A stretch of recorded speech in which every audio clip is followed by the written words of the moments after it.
বছর ঘুরলেই রাজ্যের বিধানসভা নির্বাচন, আর সেই বিধানসভা নির্বাচনকে কেন্দ্র করে ইতিমধ্যেই বিভিন্ন রাজনৈতিক দলের কেউ উদাসীন, কেউ সতর্ক।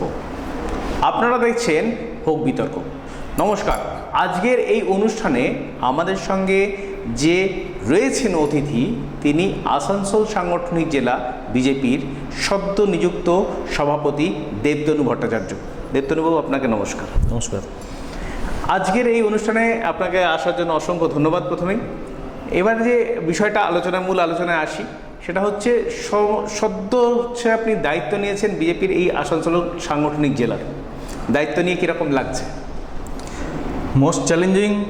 তার কারণ হচ্ছে এক সময়তে এই জেলাতে ভারতীয় জনতা পার্টির সাংসদ ছিলেন, তারপরে আমরা হেরেছি, একটা বড় মার্জিনে হেরেছিলাম। লাস্ট নির্বাচনে সেই মার্জিন কমে অনেকটাই ভদ্রস্থ জায়গাতে এসেছে, আর বিভিন্ন জায়গাতে তৃণমূলের যে দুষ্কৃতীদের তাদের তাণ্ডব আছে। কয়লা বালি করে যারা করে খাচ্ছে, তারা নিজেদের পেট বাঁচানোর জন্য বিজেপি কর্মীদেরকে হেনস্থা করা, নিজেদের ক্ষমতা দখল করে রাখার জন্য সন্ত্রাস চালানো, এইসব একটা পরিস্থিতি এরকম রয়েছে। সব মিলিয়ে এই পরিস্থিতিতে আগামী 26-এর নির্বাচন আমাদের পাখির চোখ। সেই লড়াই যথেষ্টই কঠিন, কিন্তু আমি খুবই আশাবাদী, কারণ সাধারণ মানুষ ভারতীয় জনতা পার্টির সঙ্গে রয়েছে, তৃণমূলের বিপক্ষে রয়েছে, এটাই আমাদের ভরসা। এই যে নির্বাচনের আগে ঠিক আপনি দায়িত্ব নিলেন, আর হাতে বলা যেতে পারে গুণে একটা বছর, ঠিক একটা বছরের মধ্যে সংগঠনকে সাজানো।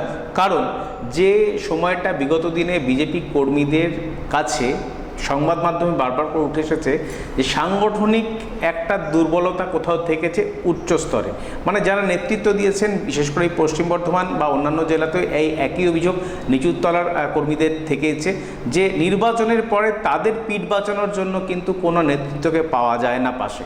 কি বলবেন আপনি? দেখুন, 2021-এর ঘটনাকে আপনি সম্ভবত রেফার করছেন।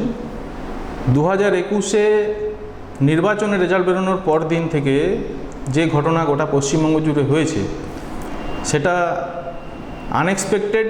কোনো সভ্য সমাজে কোনো গণতান্ত্রিক সরকার নিযুক্ত হওয়ার পরে তারা বিরোধী দলের উপর কোনো অত্যাচার করে, এই ধরনের এই ইনস্ট্যান্স কিন্তু সারা ভারতবর্ষের কোনো জায়গাতে কোনো দিন নেই। আমরাও সেই সময় আশা করিনি যে এই ধরনের ঘটনা ঘটতে পারে। তো অপ্রত্যাশিত একটা আক্রমণের মুখে বিজেপি সাধারণ কর্মী, সমর্থক, সাধারণ মানুষ সবাই একটা বিভ্রান্ত হয়ে গিয়েছিল যে কি হচ্ছে এগুলো সব, অকল্পনীয় বিভিন্ন ধরনের অত্যাচার। তো এই পরিস্থিতিতে কিংকর্তব্য বিমূঢ় অবস্থা যাকে বলে, পুরো সংগঠন এবং সাধারণ মানুষেরও সেই একই অবস্থা ছিল। সেই পরিস্থিতিতে কিছুদিনের জন্য ভারতীয় জনতা পার্টির সংগঠন কিছুটা ব্যাকফুটে চলে গেলেও আমরা কিন্তু গোটা রাজ্য জুড়ে আবার 7-8 দিনের মধ্যেই ফিরে এসেছিলাম, এবং আমাদের একদম রাজ্য থেকে বিভিন্ন জায়গায় কর্মীদের উপরে যে সন্ত্রাস চলেছে তার প্রতিকারের জন্য এবং যারা ভিকটিম হয়েছেন তাদের কম্পেনসেশনের ব্যবস্থা করা ইত্যাদি সমস্ত কিছু মিলিয়ে আবার কর্মীদের পাশে দাঁড়ানোর কাজ আমাদের শুরু হয়ে গিয়েছিল। তো সেই কাজ আমাদের করার ফলে আমরা অনেকটাই রিকভার করেছি সেই সময় থেকে। তো এখন আমরা অনেক ভালো জায়গাতে রয়েছি। আপনি বললেন 2021-এর বিধানসভা নির্বাচন, পরবর্তী ক্ষেত্রে দেখা গেল আসানসোলের বিভিন্ন এলাকায় যেগুলো পঞ্চায়েতের এলাকা রয়েছে সেখানে নির্বাচন, বা কিছু সাধারণ উপনির্বাচনের কথাটাও যদি আমি বলি, এই সমস্ত ক্ষেত্রে দেখা গেল যে বিজেপির যে কর্মীরা, যারা একনিষ্ঠ কর্মী ছিলেন, তারা পরবর্তী ক্ষেত্রে 21-এর পরে কিন্তু তাদেরকে আর সেভাবে মাঠে দেখা গেল না। কারণ তারা, আমি যে অভিযোগটা করলাম এক্ষুনি, যে সাধারণ যারা কর্মী তাদের একটাই অভিযোগ যে আমাদের পাশে দাঁড়ানোর মতো কোনো নেতৃত্বকে আমরা পেলাম না, এবং সেই জন্যই কার্যত আমাদের নিজেদের অস্তিত্ব বাঁচানোর জন্য আমরা কার্যত চুপ করে গেছি। এই জায়গা থেকে এই জায়গাটায় কিভাবে আগামী দিনে ওভারকাম করবেন? দেখুন, আগামী দিনে যে পরিকল্পনা রয়েছে, সেই পরিকল্পনার মধ্যে আমি বরাবর যেভাবে কাজ করে এসেছি, 21-এ আমিও আমতা বিধানসভায় দাঁড়িয়েছিলাম। আমতা বিধানসভায় একই পরিস্থিতির সৃষ্টি হয়েছিল, কিন্তু আমার 24/7 আমার 2-3জন কর্মী, আমাদের কার্যকর্তাদের যারা ভিক্টিমাইজড হয়েছেন তাদের ফোন অ্যাটেন্ড করা, তাদেরকে গাইড করা এবং যাদের এগেনস্টে কেস কাছারি হয়েছিল তাদের জন্য উকিল নিযুক্ত করা, অ্যাডভোকেট নিযুক্ত করে যাতে তাদের এক পয়সাও খরচা না হয় এবং ইনস্ট্যান্ট তারা যাতে রিলিফ পান, কোনো ধরনের তাদের প্রমাণ যেন না দিতে হয় যে তারা বিজেপির কর্মী, এই হয়েছে সেই হয়েছে, প্রমাণ দাও, কোনো রকম কোশ্চেন ছাড়া তাদের লিগ্যাল অ্যাসিস্ট্যান্স দেওয়ার যে কাজ আমি ওখানে করেছিলাম, তাতে আমি দেখেছি যে কর্মীদের পাশে দাঁড়িয়েছিলাম আমি, এবং তার ফলে আজ পর্যন্ত আমতার কর্মীরা, বিজেপির কর্মী যারা রয়েছে তারা সবাই আমাকে এখনও পর্যন্ত ডাকে, বারবার যাওয়ার জন্য বলে। যেহেতু আমার দায়িত্ব এখানে, সেই জন্য আমি ওটা ওখানে করতে পারিনি। কিন্তু আমি এই কথাটা এই জন্য বললাম যে আমি এই কাজটা বরাবরই সিরিয়াসলি নিয়েছি। স্টেট যেভাবে বলেছে সেইভাবে আমি করেছিলাম। আমি পরবর্তীকালে যে জায়গায় কাজ করেছি সেই জায়গায় যারা তৃণমূলী সন্ত্রাসের শিকার হয়েছে তাদের পাশে আমি দাঁড়িয়েছি, এবং আগামী দিনে আমি আসানসোল জেলাতেও যে দায়িত্ব আমাকে দেওয়া হয়েছে, এখানে সমস্ত কর্মীরা যে কোনো ধরনের সমস্যায় পড়লে আমার কাছ থেকে একটা সদর্থক ভূমিকা আমি পালন করব, এটা আমার প্রতিশ্রুতি আছে। সম্প্রতি আপনি দায়িত্ব পাওয়ার পরে যে দেখা গেল যে সোশ্যাল মিডিয়া, সেখানে বিগত যে জেলা সভাপতি ছিলেন বা আসানসোল সাংগঠনিক জেলা সভাপতি ছিলেন তার বিরুদ্ধে বিজেপি কর্মীদের একাধিক বিষোদগার।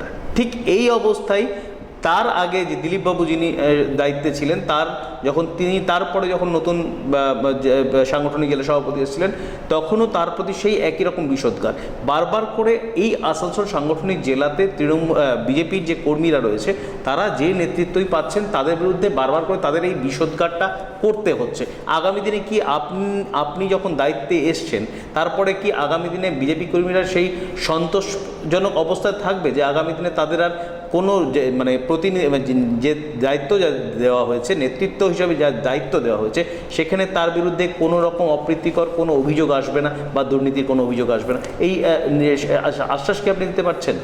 দেখুন, এটা সময় বলবে, কারণ আমার ক্যাপাবিলিটি, আমার ইচ্ছাশক্তি, উইল পাওয়ার, আমার অ্যাসার্টিভ রোল, কর্মীদের পাশে দাঁড়ানোর যে আমার লিমিটেশন, যেটা সেই লিমিটেশন যতদূর আমার ক্ষমতা আছে সেই অনুসারে আমি কতটা কর্মীদের পাশে দাঁড়াতে পারবো, স্যাটিসফাই করতে পারবো, তার উপরে নির্ভর করবে আগামী দিনে আমার পক্ষে বা বিপক্ষে কর্মীদের কী ধরনের কথাবার্তা আসবে তার উপরে। কিন্তু একটা জিনিস এখানে মাথায় রাখতে হবে যে ভারতীয় জনতা পার্টি এটা একটা কালেকটিভ লিডারশিপে বিশ্বাস করে। কোনো একজন নেতা, তাকে সামনে ধরুন বিগত দিনে যারা জেলা সভাপতি ছিলেন, তো ওনার সঙ্গে একটা টিম ছিল, সবাই মিলে কাজ করেছে, সবাই মিলে তাদের সাধ্যমতো চেষ্টা করেছে। তো অনেকে স্যাটিসফাইড হয়েছেন, অনেকে স্যাটিসফাইড করার ক্ষমতা বা পরিস্থিতি সেই সময় হয়তো ছিল না। তো সেই পরিস্থিতির কারণে বা লিমিটেশনের কারণে যারাই স্যাটিসফাইড হয়নি তারা কিছুটা বিক্ষোভ দেখিয়েছে। তো এত বড় একটা কাজ, এত সংখ্যক কর্মী, এত সংখ্যক সমস্যা, এই বিভিন্ন ধরনের সমস্যাকে অ্যাড্রেস করার জন্য যে ধরনের মানে ক্ষমতা দরকার হয় তার লিমিটেশন হয়তো আমাদের এখনও রয়েছে, এবং কিছু এমনও পরিস্থিতি আছে যেখানে আমরা অনেক চেষ্টা করলেও সেই সমস্যার সমাধান আমরা করতে পারবো না। যতক্ষণ না সরকারে আসবো ততক্ষণ পর্যন্ত বিরোধী দলে থেকে সেই সব সমস্যার সমাধান করা বিরোধী পার্টির পক্ষে সম্ভব নয়।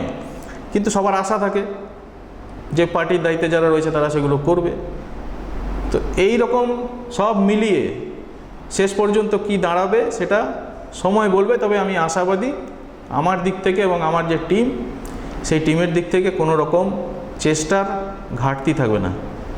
আগামী বিধানসভা নির্বাচন, এই বিধানসভা নির্বাচন যেটা বলছিলাম 26 বিধানসভা নির্বাচন, আপনার এলাকার মধ্যে রয়েছে 7টি বিধানসভা কেন্দ্র, যার মধ্যে ইতিমধ্যেই হচ্ছে কুলটি বিধানসভা কেন্দ্র এবং আসানসোল দক্ষিণ বিধানসভা কেন্দ্র, এই দুটো আপনাদের দখলে রয়েছে।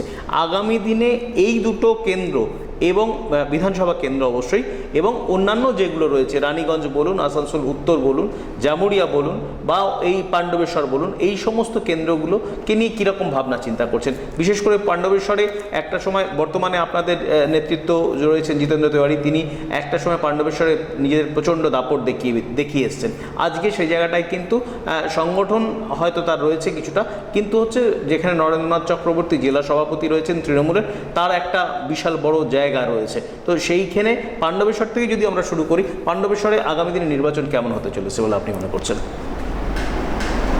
যদি শুধু পাণ্ডবেশ্বরের কথা বলেন, আমি বলবো যে একটা তৃণমূলের সামগ্রিক ব্যর্থতার প্রতিফলন পশ্চিমবঙ্গের কোনায় কোনায় সমস্ত জায়গায় পড়তে চলেছে। তৃণমূলের পাহাড় প্রমাণ দুর্নীতি, সিন্ডিকেট রাজ, এবং সব থেকে বড় কথা হচ্ছে নির্লজ্জ মুসলিম তোষণ। এবং শুধু মুসলিম ধর্ম নয়, মুসলিমদের মধ্যে যারা জেহাদি মেন্টালিটির মানুষ রয়েছে, অ্যাক্টিভিস্ট রয়েছে, তাদের সরাসরি প্রত্যক্ষভাবে তাদের পিছনে দাঁড়ানো, তাদের পৃষ্ঠপোষক হয়ে তৃণমূল সরকার যে কাজ করেছে, তার প্রভাব পশ্চিমবঙ্গের সমস্ত বিধানসভাতে এবার পড়বে। পাণ্ডবেশ্বর তার ব্যতিক্রম নয়। পাণ্ডবেশ্বরের সাধারণ মানুষও ভুক্তভোগী। সেখানে কয়লা, বালি, বিভিন্ন ধরনের দুর্নীতি চলছে, এবং বালি তোলার কারণে পানীয় জলের একটা সংকট যেটা এখন দেখা দিয়েছে। আগামী কয়েক মাসের মধ্যে গরম পড়লে মানুষ পানীয় জলের অভাবে তাদের দুর্বিষহ অবস্থা তৈরি হবে সেখানে।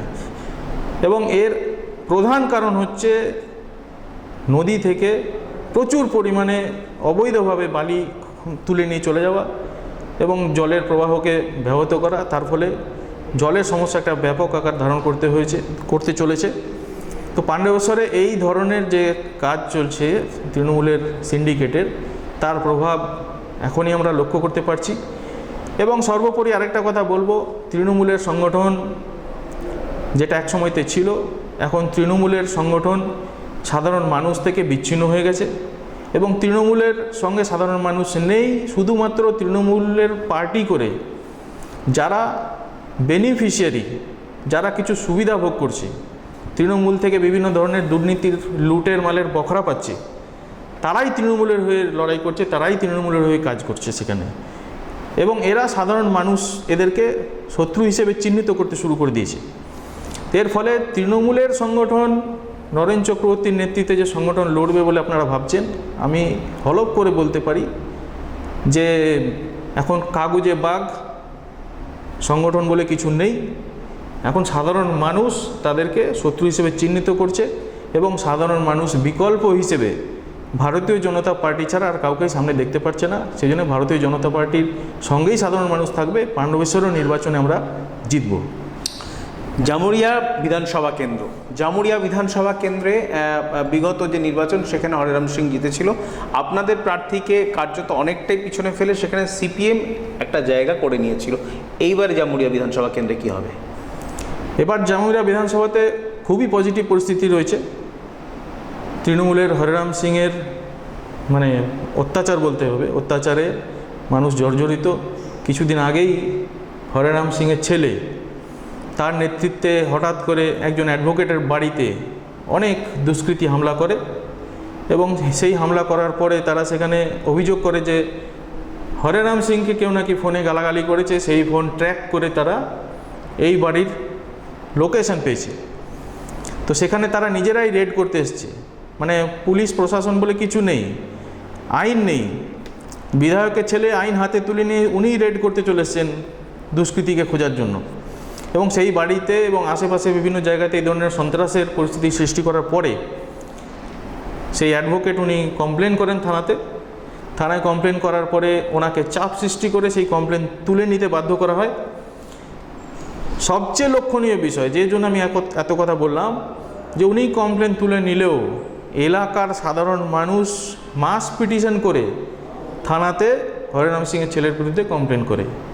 60 জনের সই ছিল, 60 হেডস। তারা কিন্তু সেই সন্ত্রাসে ভয় না পেয়ে তারা প্রতিবাদ করার জন্য নিজেরা ভিক্টিমাইজ নয়, পাড়ার একজন ভিক্টিমাইজড হয়েছে। কিন্তু তৃণমূলের এই সন্ত্রাসের প্রতিবাদ করার জন্য সাধারণ মানুষ রাস্তায় নেমে তারা সিগনেচার করে, নিজেদের নাম সিগনেচার করে তারা থানাতে কমপ্লেন করেছে। তার মানেটা কি? তার মানে হচ্ছে জামুরিয়াতেও তৃণমূলের অত্যাচারে জর্জরিত মানুষ এখন প্রতিরোধের রাস্তাতে নামতে শুরু করেছে। এবং আমরা কিছুদিন ধরেই বিভিন্ন লোকাল নিউজ চ্যানেলে দেখতে পাচ্ছি যে বালি তোলার বিরুদ্ধে জামুরিয়াতে একাধিক জায়গাতে বিভিন্ন লোক, তৃণমূলের লোকেরাও, তারাও কিন্তু প্রতিবাদ করছে, তারা রাস্তায় নামছে, তারা অবৈধভাবে যে বালি তোলা হচ্ছে তার প্রতিবাদে মানে মুখর হয়ে উঠছে।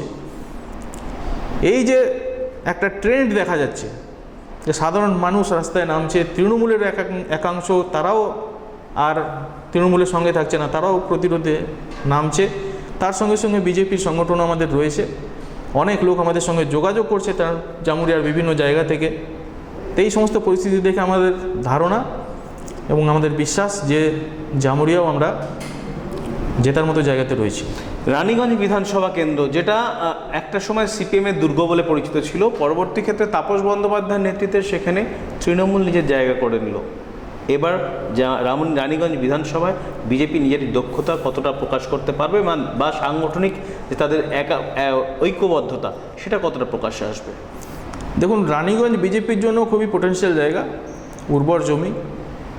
রানীগঞ্জে বিজেপি বরাবরই ভালো সংগঠন ছিল, কিন্তু বিভিন্ন কারণে সিপিএমের একটা যেহেতু ওখানে প্রভাব ছিল, সেই কারণে ভোট কাটাকাটি হয়েছে, তৃণমূল জিতেছে। কিন্তু এবার এই ভোট কাটাকাটি হবে না।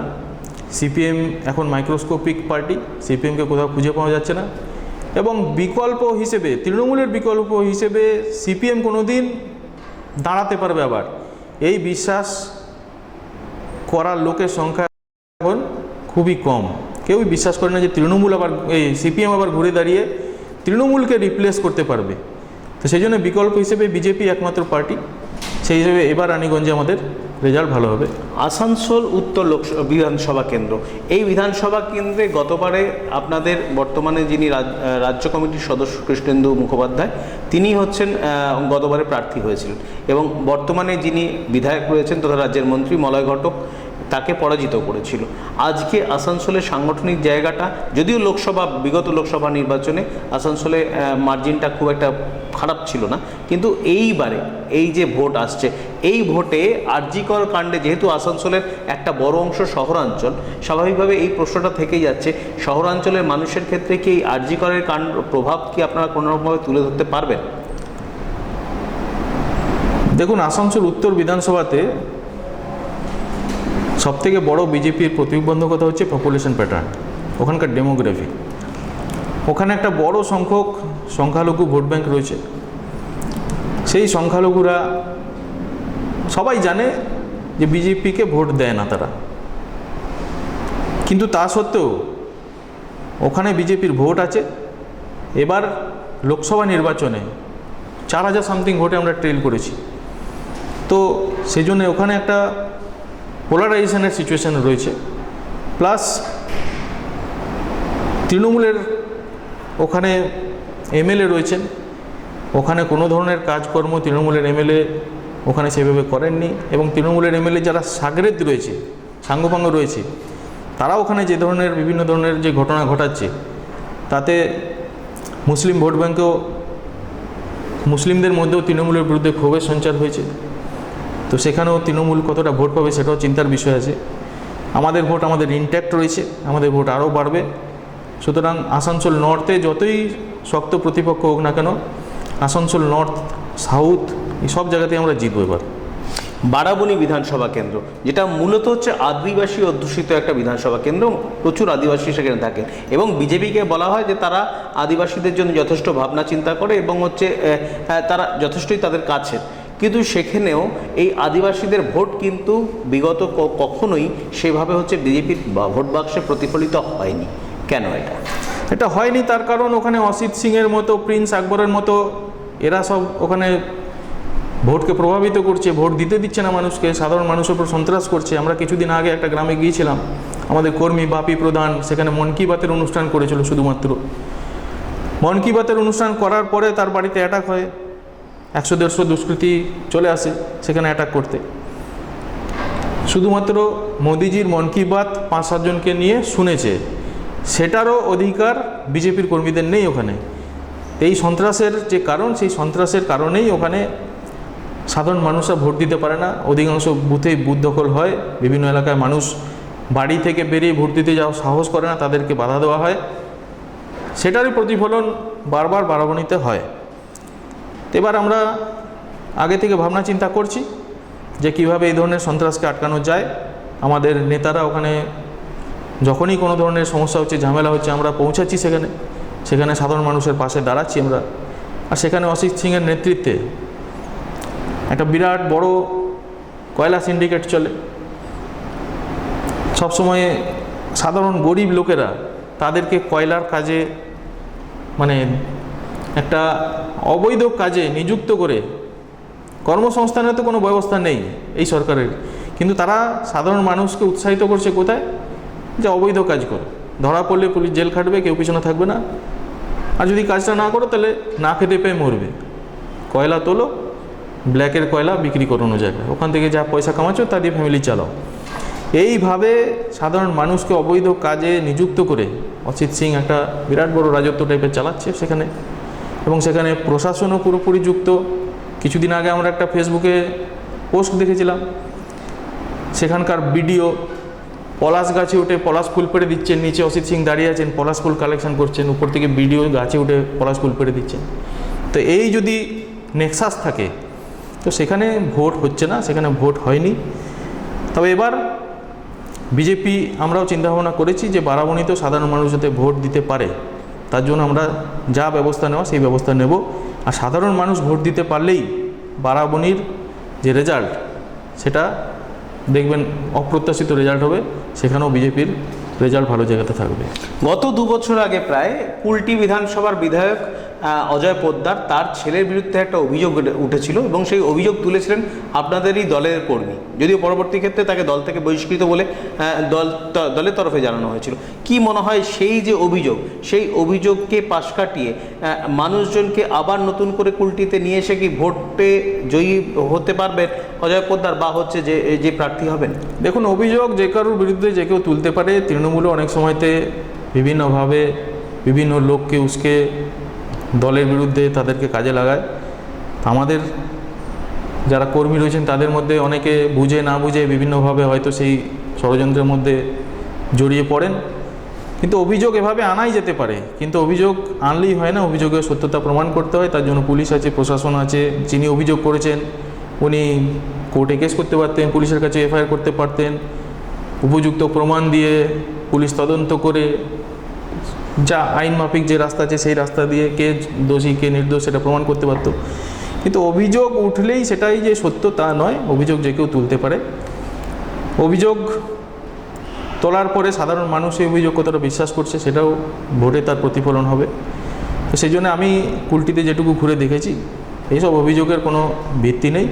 এইসব অভিযোগ সাধারণ মানুষ বিশ্বাস করে না। সাধারণ মানুষ বিজেপির সঙ্গেই রয়েছে এবং কুলটিতে ব্যাপক মার্জিনেই এবার আমরা জিতব। আসানসোল দক্ষিণের কথা এলে অগ্নিমিত্রা পাল, যিনি রাজ্যেরও একজন নেত্রী, স্বাভাবিকভাবে তিনি আসানসোল দক্ষিণ বিধানসভায় সময়টা সবসময় তাকে পাওয়া যায় না। এই জন্য ইতিমধ্যেই বিগত বছর দুয়েক আগে তাকে সন্ধান চাই বলে তার একটা পোস্টারও পড়েছিল, কয়েকবার এরকম খবর এসছে। এবারে তিনি এই নির্বাচনের প্রায় বছরখানেক আগে এখন ঘোষণা করলেন যে লক্ষ্মীর ভাণ্ডার যেভাবে রাজ্য সরকার এখন দিচ্ছে, যদি আগামী দিনে বিজেপি ক্ষমতায় আসে সেখানে অন্নপূর্ণা ভাণ্ডার শুরু করা হবে এবং সে তার যে পরিমাণটা, জনপিছু যে পরিমাণটা সেটা অনেকটাই বেশি। বর্তমান যে ভাতা দেওয়া হয় তাতে প্রায় 2.5 গুণ বেশি। কি বলবেন, আগামী দিনে কি সত্যি এইরকম কিছু চিন্তাভাবনা বিজেপি? দেখুন, এটা হচ্ছে আমাদের আশেপাশে স্টেটে যদি আমরা দেখি তাহলে দেখবো যে যেখানে আমাদের বিজেপি শাসিত রাজ্য উড়িষ্যাতে অনেক বেশি টাকা দিচ্ছে, আসামে অনেক বেশি টাকা দিচ্ছে। তো উড়িষ্যা যদি দিতে পারে, আসাম যদি দিতে পারে, তাহলে পশ্চিমবঙ্গে ক্ষমতায় আসলে উনি যেটা ঘোষণা করেছেন হয়তো তার থেকে বেশি আমরা দিতে পারবো। এটাতে অস্বাভাবিক কিছু নেই। কিন্তু তৃণমূলের তরফ থেকে অভিযোগ করা হচ্ছে যে দিল্লিতেও এইরকম কথা বলা হয়েছিল, কিন্তু এখন যখন সাধারণ মানুষ এই ফর্ম ফিল আপ করতে যাচ্ছে তাদের বলা হচ্ছে যে একটা নির্দিষ্ট মানে দারিদ্র্য সীমার ঊর্ধ্বে মাসে 20,000 টাকার ঊর্ধ্বে যাদের বেতন রয়েছে, স্বামী স্ত্রী মিলেও যদি সেই রোজগারের পরিমাণটা হয়, তাদের ক্ষেত্রে এই ভাতা দেওয়া হবে না। সেইটা নিয়েই হচ্ছে বিতর্ক একটা সৃষ্টি হয়েছে। সেটা কি আগামী দিনে কি পশ্চিমবঙ্গের ক্ষেত্রে সেই রকম কি? এটা প্রত্যেক রাজ্যের আলাদা নীতি, তারা সেই নীতি নিয়ে চলছে। আমাদের পশ্চিমবঙ্গে আমাদের কি হবে সেটা সম্পর্কে আমরা পশ্চিমবঙ্গে সরকার আসার পরে আমরা নির্ধারণ করব। আমরা যেভাবে যা প্রতিশ্রুতি দেব আমরা সেটাই করব। সেখানে একবার প্রতিশ্রুতি দেওয়ার পর সেটার কোনো ধরনের এদিক ওদিক আমরা করব না, প্রতিশ্রুতি ভঙ্গের কাজ আমরা করব না। বাংলা পক্ষের তরফ থেকে বারবার করে বলা হচ্ছে যে আপনাদের নাম করে অথবা নাম না করে বলা হচ্ছে গুটকার রাজনীতি। গুটকার রাজনীতি কি সত্যি এই এলাকায় এফেক্টেড? দেখুন, পশ্চিমবঙ্গে বিভিন্ন ধরনের বিভিন্ন প্রদেশের মানুষ বাস করে, যেমন সেরকম বাঙালিরাও কিন্তু ভারতবর্ষের বিভিন্ন রাজ্যে বাস করে। তো সেখানে আজকে এখানে আমরা যদি গুটকার রাজনীতি করে একটা বিভেদ সৃষ্টি করার চেষ্টা করি, তাহলে গোটা দেশে বিভিন্ন রাজ্যে যেখানে বাঙালিরা রয়েছে সেখানে তাদের বিরুদ্ধেও অ্যাজিটেশন সাধারণ লোকাল লোকেরা করবে, এটা প্রতিক্রিয়াতে করবে, এটাকে আটকানোর জায়গা নেই। যাদেরকে এখান থেকে আপনার অপমান করে তাড়াবেন, তারা ওখানে গিয়ে সেখানে জনমত তৈরি করে বাঙালিদের বিরুদ্ধে সেখানে করবে। তো এটা পক্ষান্তরে গোটা ভারতবর্ষে বিভিন্ন জায়গায় বাঙালি যারা নিজেদের কর্মসংস্থানের জন্য তারা বসবাস করছে, ওখানকার সাধারণ মানুষের সঙ্গে মিলেমিশে থাকছে, এখানে যে একটা বিভেদ সৃষ্টি করার ষড়যন্ত্র চলছে তার পরিণাম প্রতিক্রিয়া কিন্তু সারা ভারতবর্ষে যেখানে বাঙালিরা ছড়িয়ে ছিটিয়ে আছে তারাও কিন্তু ভুক্তভোগী হবে। এটা একটা ন্যাচারাল প্রসেসের মাধ্যমেই হবে, এটাতে কাউকে কোনো ইন্ধন যোগানোর প্রয়োজন হবে না। দ্বিতীয় কথা হচ্ছে, যে সংগঠনের কথা আপনি বললেন বাংলা পক্ষ, এটা হচ্ছে তৃণমূলের বি টিম। গর্গ চ্যাটার্জিকে একাধিকবার তৃণমূলের মঞ্চে আমরা দেখতে পেয়েছি এবং গর্গ চ্যাটার্জিকে জামাতের নেতাদের সঙ্গেও আমরা দেখতে পেয়েছি ছবি বিভিন্ন জায়গাতে। তো এখানে এই যে বাঙালি বিহারি যে কথাটা বলা হচ্ছে, এখানে একটা গভীর ষড়যন্ত্র এরা করছে। সেটা হচ্ছে যে বাঙালি মানে হচ্ছে যারা বাংলা ভাষায় কথা বলে তারা আমরা সব এক জাতি। কারা বাংলা ভাষায় কথা বলে? পশ্চিমবঙ্গের যারা বাংলাভাষী তারা যেমন রয়েছেন, বাংলাদেশে যারা বাংলা ভাষায় কথা বলে তারাও আমরা এক জাতি। বাকি ভারতে যারা অন্য ভাষাভাষী লোক তারা হচ্ছে আমাদের শত্রু। বাংলাদেশের হিন্দু মুসলমান বাঙালি যারা তারা আর আমরা মিলে এক জাতি, আর বাকি রেস্ট অফ ইন্ডিয়া তারা হচ্ছে আমাদের সবার শত্রু। মানে পশ্চিমবঙ্গের গঠন হয়েছিল যে আমরা জেহাদি আগ্রাসনের সম্মুখীন হতে চাইনি, আমরা পাকিস্তানে যেতে চাইনি। ধর্মের ভিত্তিতে আমরা কিন্তু ভারতের সঙ্গে আসতে চেয়েছিলাম, সেই জন্যই পশ্চিমবঙ্গের জন্ম হয়েছিল। এই পশ্চিমবঙ্গের মধ্যে এসে এখন আজকে বলা হচ্ছে যে বাংলাদেশের বাঙালি আর এখানকার বাঙালি আমরা এক জাতি, আর সারা ভারতবর্ষের সামনে শত্রু হিসেবে আমাদেরকে দাঁড় করিয়ে দেওয়া হচ্ছে। আমি বাংলা পক্ষকে জিজ্ঞেস করতে চাই, বাংলাদেশে যারা মার খাচ্ছে, উদ্বাস্তু হচ্ছে, রেপ হচ্ছে, আজকে দুজনেই তো বাঙালি, ওরাও বাংলা ভাষায় কথা বলছে, এরাও বাংলা ভাষায় কথা বলছে, তাহলে দুই বাঙালির মধ্যে ঐক্য হচ্ছে না কেন? ওখানে বাংলা পক্ষ ওখানে কেন দুই বাঙালির ঐক্য করার জন্য চেষ্টা করছে না?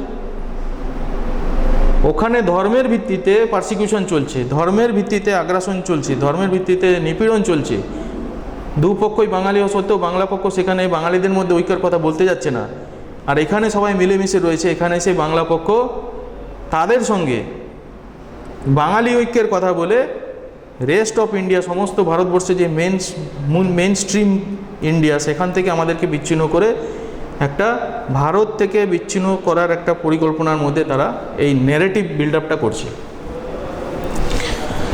লাস্ট প্রশ্ন, আমার শেষ প্রশ্ন, আগামী যে বিধানসভা নির্বাচন, সেই নির্বাচনে কি ধর্ম বনাম ধর্ম নাকি উন্নয়ন বনাম অনুন্নয়ন, কোনটা থাকবে? দেখুন, উন্নয়ন অনুন্নয়ন যেমন আমাদের ইস্যু ছিল সব নির্বাচনে, ধর্ম বনাম ধর্ম বাংলার মাটিতে সবসময়তেই ইস্যু ছিল। সিপিএম 34 বছর ধরে এটাকে লাল কার্পেটের নিচে চাপা দিয়ে রাখার চেষ্টা করেছিল, কিন্তু নিজের ধর্মের রাজনীতি করত। তৃণমূল আসার পরে লাল কার্পেট তুলে দিয়েছে, সেটা সামনে চলে এসছে।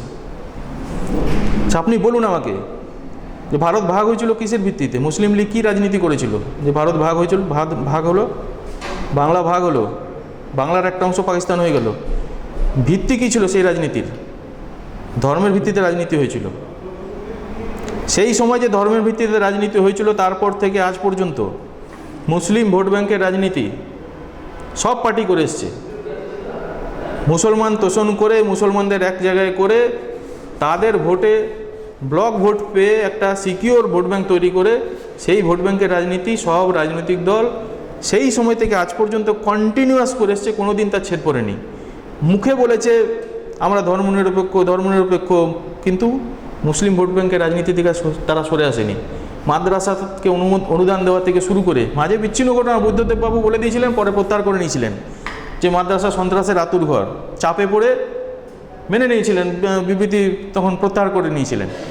কিন্তু জেনারেলি আমরা যদি রাজনীতি দেখি, সব সময় সিপিএম ধর্মনির রাজনীতি করেছে। তাদের রাজনীতি ছিল প্রো মুসলিম রাজনীতি, হিন্দু বিরোধী রাজনীতি। সেই রাজনীতি আজকেও চলছে। কমিউনিস্ট টোটালি হিন্দু বিরোধী স্ট্যান্ড নিয়ে তারা রাজনীতিটা করছে, মুখে ধর্মনিরপেক্ষতার গান গাইছে মানুষকে বিভ্রান্ত করার জন্য। তৃণমূল একদম ওপেনলি করছে, প্রত্যক্ষভাবে সামনে স্বীকার করে নিয়েছে, অ্যাডমিট করে নিয়েছে যে আমরা মুসলমানদের দুধেল গাইদের ভোটে আমাদেরকে জিততে হবে, সেই জন্য মাঝে মাঝে লাথি খেলেও অসুবিধা নেই, লাথি খেলেও দুধেল গাইদের আমাকে পালন পোষণ করতে হবে। ওপেন স্টেটমেন্ট এগুলো। আজকে যারা তৃণমূলের বড় বড় নেতারা সাম্প্রদায়িক কমিউনাল বক্তব্য রাখছে, তাদের বিরুদ্ধে পার্টি স্ট্যান্ড নিতে পারছে না কোনো। আজকে ববি হাকিমের বিরুদ্ধে কোনো স্ট্যান্ড নিতে পারেনি পার্টি। আজকে এমন কথা বলে দিয়েছে হুমায়ুন কবির, তৃণমূলের স্বার্থ বিরোধী কথা বলেছে যে 84টা বিধানসভাতে আমরা তৃণমূল যদি মুসলিম ক্যান্ডিডেট না দেয়, তাহলে অন্য পার্টি যদি মুসলিম ক্যান্ডিডেট দেবে তাকে জিতিয়ে 84 জনকে আমরা নিয়ে আসবো বিধানসভাতে।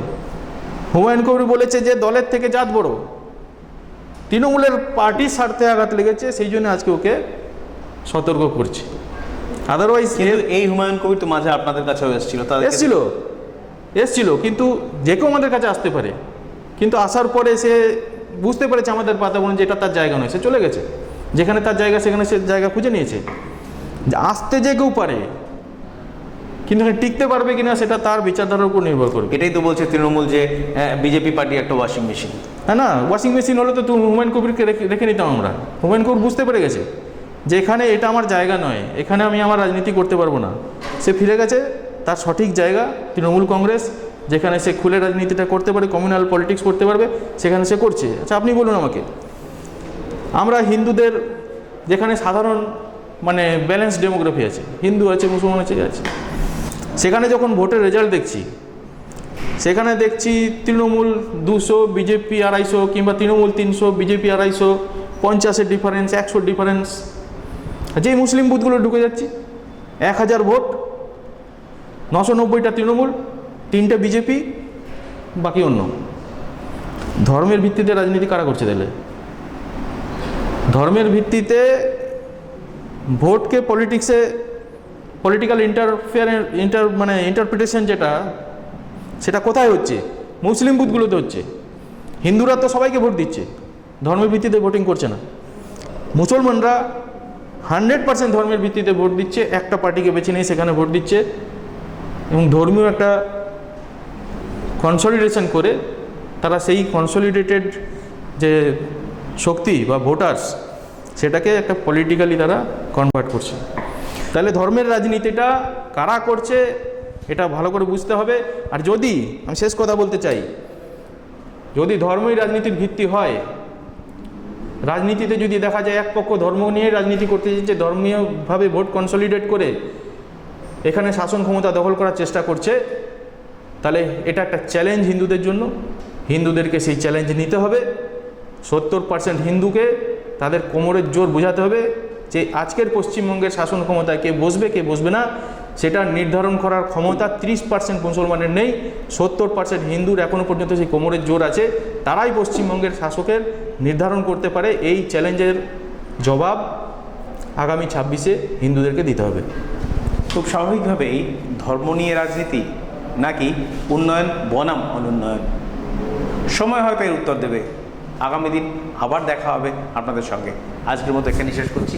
নমস্কার।